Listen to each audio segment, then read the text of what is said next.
Oh, good to talk to you. It's been a while. Right on, man. How are you? Oh, awesome. Very good. I know you got limited time, so should we just jump right to it? Yeah, let's jump right to it. Yeah, I mean, you're like number 14 out of 18 today. So, yeah, they're just banging me with me these days. Well, that's because there's so much buzz about your return and about the Exodus album and such. I guess I'm just riding the wave, I guess, man. You know what I mean? So I think that's cool.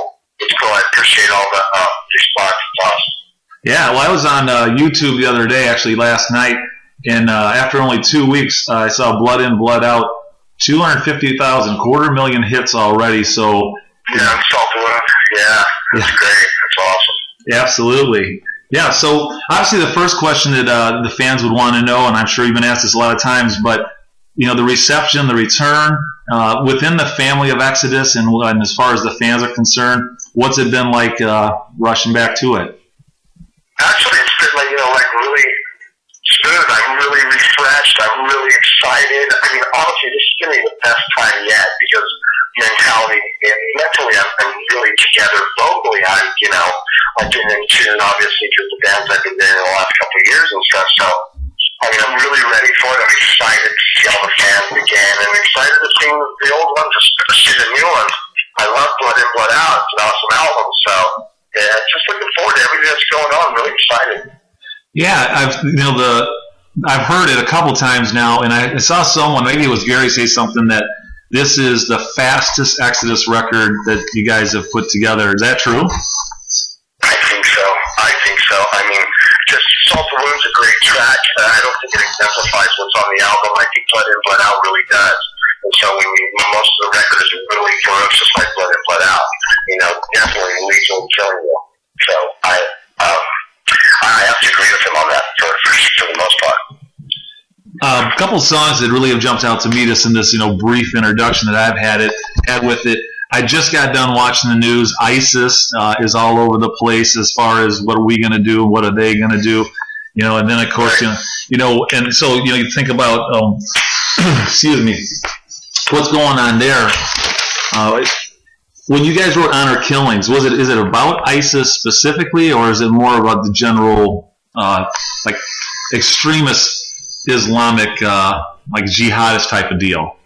I guess it's more extremist. Basically, what it's written about is how the women over there are just, treated like just, objects, and basically it's like, if a woman over there gets raped, they kill her, you know what I mean? It's like, because she's shamed and disrespected, there's a line in the song that says, a father kills wife, a husband his daughter, a mother is run by her son. It's just the way they have to wear the burqa and they have to follow that whole thing. So I think that's that's basically what that's about, and how the Quran, their Bible is, and how it's so strict about how maybe they are perceived and treated. So basically, that's where Honor Killings comes from.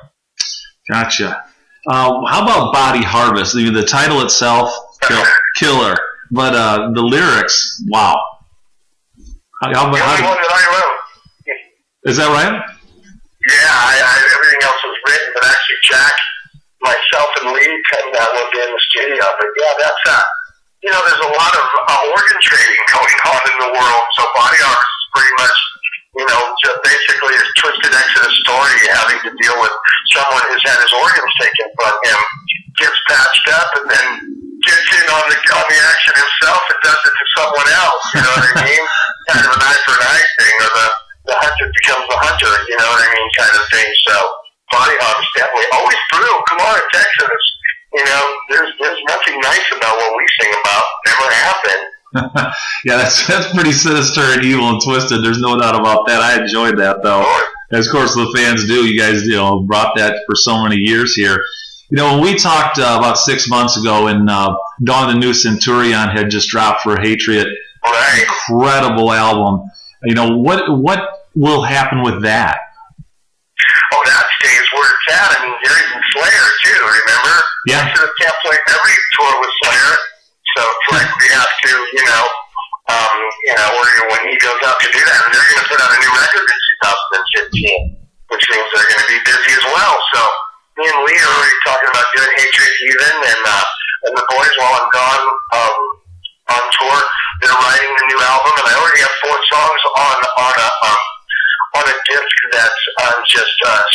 guitar and drums to write lyrics to. I mean, my set is during Slayer and Suicidal is only 30 minutes, so I have a lot of time to spend on that, so I'm not killing that off. That's a blast. In fact, last week we played Reno and Sacramento with Hatriot, so one day, 8.5 hour photo session with Exodus, the next 2 days with Hatriot, the next 2 days with Exodus, so turn it on and turn it off, my brother. That's awesome. That is so good to hear. I'm so excited because I got turned on to that album, and I thought, boy. Oh, yeah, we're not killing that. No, that's a great record. Both of the album. Hero's Fortune is great, too. Yeah, absolutely. The song of the Music really shows the maturity of the band. I mean, a lot of great songs, good compositions on there, good lyrical content, good ferocious lead work. The kids are really in tune. Yeah, I wouldn't ruin their dream. And they know that me being Exodus just helps them, and they get that. They've already gotten that. Yeah, we're talking about them again right now. You know what I mean? We wouldn't be normally if it wasn't like it happened to do, so it's all working. That's awesome. It's awesome for everyone involved, and it's like I agree. Yeah, as a fan, it's certainly awesome for us. When we talked last time, one of the things that you left me with that I've been thinking about for a long time, actually, going back to music is, I asked you, kind of what your niche was, and you said, you have a real knack for wordplay and word choice and knowing how to, Definitely. And I think that is really some of the mass appeal or some of the big appeal that I know that I have for what you've always done. When you came into Blood In, Blood Out, and so much of it had been written, was that, will you get a chance to do some of that, or is that just, hey, we got to roll with what we got, and in the future there's more of that to come? Well, no, I think it was already written, but I learned a lot with my wordplay from Gary Cole, so there was nothing to fix here at all, or think that I could write something more clever or more intelligent. When I read the lyrics to everything, I mean, even the song Blood In, Blood Out, I was like, oh my God, it's a fucking masterpiece, dude. It's just so clever. It just exemplifies what we were about, what the time was about, and it really pays homage to Bailoff and the Pit and everything. I mean, it's just fucking all in one song. You got everything going on. That's why I think it's just it works so well, and then I think all the lyrics on the album, again, I wrote Body Harvest, but everything else was prepared. So when I read through everything, I was like, this is great, and I loved performing all of the songs. They were really fun to do. So I felt that it was like, I got a little something better for this part. I would never do that, Gary. I trust Gary Holtz. Like I said, come on. You don't play in both bands for no reason. You know what I mean? There's reasons for that. So I trust everything he does. That's what's great. If I don't have to, second guess anything, which I don't in Hatriot. When I write lyrics, I know that I'm a fan, and if I like them, I know you guys will like them because I've never lost sight of that. One of the lyrics I really like is, "This is a fucking dynasty of thrash notoriety. If you have the pedigree, welcome to the family." Oh. Yeah. I think that's so honest. You know what I mean? Come on, we are a dynasty of thrash notoriety. You know what I mean? We invented it. You know what I mean? So it's everything in there is true. Halfway, no way, give it all you got, and rewrote the book, so you better know the plot. New breed, old creed, let's see what you brought. This shit has turned into a rout. It's always that way. Clever, very clever. Oh, yeah, it's fun. And like you said, it's so neat that you guys, to be up there, I'm sure, and you're paying tribute to Paul, and that's part of the lyric. Sure. And, wow. That's my favorite line. We're the kings of pit insanity. Tonight we're going to rage and make Paul Bailoff proud. Awesome. Yeah, that's truly awesome. I saw a little bit on the, backstory or whatever. Is it, if I'm saying it right, Blood Upon the Goat? Is this a video that's coming out? Like the backstory of... Is that what they're calling it? You know why? I'll tell you why. Because we recorded the record on a goat ranch. Tom lives, his house is on a goat ranch. That's where we rehearsed to. It's awesome. I mean, literally, you drive down this road, and when you see the little pigeon, he'll get his feathers up, take a left there. And then you'll see a couple of goats. When the billy goat nods his head, rams you in the car, you're there. You know what I mean? That's kind of where he's at. I swear to God, we recorded the record there the first 5 times. I went there with Chuck Billy, and I was like, okay, Chuck, you're going to have to come and record the whole album with me, because I don't think I know where I'm at. I mean, it's literally down these, dirt roads. You're like, yeah, there's that oak tree with the split fork in it. Turn left there. You know what I mean? You know, so it was awesome. So I take you that's why they called it that. So that makes sense. Yeah, gotcha. Yeah, you kind of refer to it, obviously, with what's going on with you guys as a band. Overkill just came out with an incredible album. Would you say that? I've been saying it all day. The thrash fans are bringing it, especially all the old schoolers. Every interview I've done today, and you mentioned it, Overkill killed it. Death Angel killed it on Street Calls for Blood. Oh, I mean, we're not old school, but Hatriot's been killing it. Anthrax killed it on Worship Music. You know, Slayer's going to put one out. Every Testament, the last two Testaments, at this stage in our careers, usually musicians or music didn't sound as good as it sounded back in the 60s. You know what I mean? So now it's like, I think all of us are getting better and we're putting out the best stuff yet. How do everything you seem to do has this incredible energy to it. How do you explain that? It seems like where you go, energy goes. You know what? If you're full of energy, you'll flourish energy, and people around you will feel that. And I think, and I do interviews, like, again, there's 18 of them today. 18 people get to feel that energy. It's never one was never less than the other. And I think I always have, when do you ever get a one or two fucking word answer out of my mouth? Okay, so I can answer the question now, next one. You know what I mean? So it's always like, she got very animated in everything I do with live music, and I play the type of music that just all animate that. You know, the crowd is as much as a part of the shows we are, especially in our form of music. And you know, it's like to stand up fucking stage and look out at that shit. That's awesome. You know the power that holds. And live music is making these people fucking do that. You know, in droves. It's awesome. It's great. So that's where I get. That's where I get it from. It's just, man, this is great. It's great to be a part of it. Longevity is all about energy, right? You know, I'm not going to stay. I'm a stale old man. I've got 50 years on me. I'm ready to kick ass for another 25, 30 more. Let's go. Fuck it. That's so inspiring, because I know the first time that I talked to you was the very first interview that I ever did, and you brought me along. You said, you know what, you just sit back and relax. Because I said, I'm a interview virgin. You're like, well, I'm an interview whore or something. I've done a million of them, and you just slayed it, and we talked for almost an hour. And then I was told, this interview is only going to be about 20, 25 minutes. I said, man, I'm not going to be able to answer any questions. Yeah, it's like, I'll let you know what's going on. I'm not afraid to tell you what's happening. And I think it's a conversation that we're having. I mean, there are questions involved in the conversation. I do understand that. But we're having a conversation. It makes it more personal that way. I want everyone to feel that. It's very important to me. Yeah, well, you connect well with people. There's no doubt about that. I appreciate that. I try. I really do. I think that my job as a front man, and that's there, is you are the mouth of the band. You are the focal point. That's the guy you should be hearing it from. And I try to do that. But I definitely exemplify it when I talk to anyone. So you know what's in my head. You really do. And I let everybody in my head. I let everybody in. Well, we appreciate it. It's a scary ride at times, but it's a fun ride. That's for sure. Sure is. I can scare the fuck out of you. Actually, sometimes when it comes to music, it's all scary. Definitely. I was doing some just research, I guess you want to call it. It's fun research. I was just going on places, trying to get the vibe from what people thought about this album. I saw this comment at least 10 times, so I was kind of surprised, not in a bad way, just because it's actually a compliment, I think. I saw this comment, which was, "This is Temple of the Damned Part 2. Is that fair? I said that? No, I saw this from fans.